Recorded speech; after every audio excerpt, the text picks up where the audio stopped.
ना अंडी उकडायची गरज की ना वाटण्याची. वाटण असो किंवा नसो, अशी भाजी केली ना तर ती चमचमीत आणि चविष्टच होते. मी ना दर बुधवार शुक्रवार मिस्टरांना ही अशीच भाजी डब्यासाठी बनवून देते आणि मुख्य म्हणजे त्यांनाही आणि घरी सर्वांनाही भाजी खूप आवडते सुद्धा. तुम्हालाही नक्कीच आवडेल. रेसिपी एकदम सोपी आणि अगदी झटपट बनणारी आहे. त्यामुळे एक लाईक आणि छानशी कमेंट आणि हो, तुमच्या मित्रमैत्रिणींना नातेवाईकांनाही हा व्हिडिओ नक्की शेअर करा. चला रेसिपीला सुरुवात करूया. या भाजीसाठी ना मी इथे 4 अंडी घेतलेत.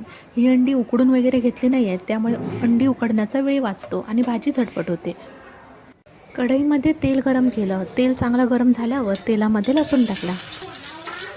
लसूणचा कलर बदलला की यामध्ये एक कांदा बारीक चिरून टाकायचा. जर यामध्ये तुम्ही वाटण टाकणार नसाल ना तर कांदा थोडा जास्त टाकायचा. आता मी इथे वाटण टाकणार आहे ना, म्हणून कांदा थोडा कमी घेतला आहे. इथे मी अर्धा इंच आलं असं बारीक किसणीवर किसून घेतलं आहे. तुम्ही अद्रक लसूण पेस्ट टाकले तरी चालेल. कांदा व्यवस्थित मिक्स करून घेतला. आता इथे थोडा कांदा सॉफ्ट झाला आहे. आता इथे एक टोमॅटो बारीक चिरून टाकला. हे पण तसंच आहे, जर तुम्ही यामध्ये वाटण टाकणार नसाल ना तर टोमॅटोसुद्धा थोडा जास्त टाका. आता टोमॅटो चांगला सॉफ्ट होईपर्यंत हे असंच चमच्याने ढवळत राहायचं. आता तुम्ही पाहू शकता कांदा टोमॅटो छान शिजला आहे. आता यामध्ये पाव चमचा हळद टाकली. 1 चमचा लाल तिखट घेतलं. तुम्हाला जेवढं तिखट पाहिजे त्यानुसार तुम्ही हा मसाला घेऊ शकता. अर्धा चमचा धना पावडर घेतली. अर्धा चमचा गरम मसाला घेतला. आता हा गरम मसाला ना थोडासा टाकला तरी भरपूर लागतो, कारण सर्व खडे मसाले आणून त्याचे मी घरीच पावडर बनवलेली आहे. हे आहे मालवणी कांदा खोबऱ्याचे वाटण. आता हे माझ्याकडे काल बनवलेलं थोडं उरलं होतं म्हणून मी हे टाकलं आहे. पण यामध्ये जरी तुम्ही हे वाटण नाही टाकलं ना तरीसुद्धा याची टेस्ट खूप छान लागते. झटपट होते म्हणून जर तुम्ही डब्याला रोज अंडा भुर्जी देत असाल ना तर या भाजीचं ऑप्शन खूप चांगलं आहे. जेवढा वेळ अंडा भुर्जीला लागतो ना तेवढासुद्धा वेळ या भाजीला लागत नाही. आता हे वाटण आणि मसाले सर्व छान वरती तेल सुटेपर्यंत तेलात परतून घेतलं. आता यामध्ये 1 ग्लास पाणी ओतलं आणि आता हे चांगली उकळी यायला असंच ठेवून देऊया. तुम्हाला जर जास्त ग्रेव्ही पाहिजे असेल ना तर तुम्ही जास्त पाणी घेतलं तरीही चालेल. तुम्ही जर यामध्ये वाटण नाही टाकलं ना तर थोडी ग्रेव्ही कमी होते, पण टेस्ट खूप छान लागते. चवीपुरतं मीठ टाकलं. या रश्याला आता हळूहळू उकळी यायला चालू झाली आहे. पहा, रश्याला आता मस्त दणदणीत उकळी आली आहे. आता एका वाटीमध्ये ना हे 1 अंडं फोडून असं काढून घेतलं आहे.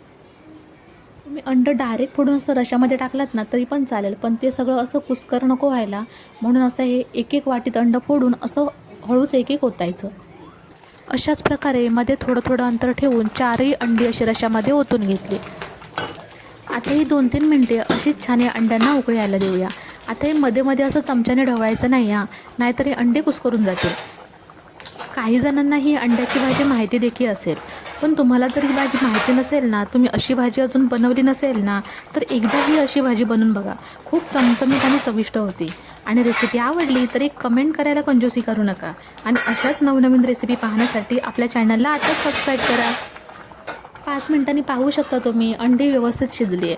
आणि आतमध्ये असा चमचा टाकताना ना असं अंड्यावर मधून चमचा नाही टाकायचा, असा बाजूने हळूच चमचा टाकायचा, म्हणजे अंडं कुस्करत नाही. काही जण ही भाजी ना अंडी अर्धे शिजून घेतात, त्यामुळे आतलं जे पिवळं असतं ना ते थोडं कच्चं ठेवतात. तुम्हाला तशी आवडत असेल तर तुम्ही तसंही ठेवू शकता. आपली अंड्याची भाजी छान शिजली आहे. आता वरून कोथिंबीर टाकली. मला ना जरा ग्रेव्ही जास्त पाहिजे होती म्हणून मी यामध्ये वाटण टाकलं, पण जर तुम्ही यामध्ये वाटण नाही टाकलं ना तर अंडी अशी यामध्ये भाजीमध्ये अशी छान दिसतात.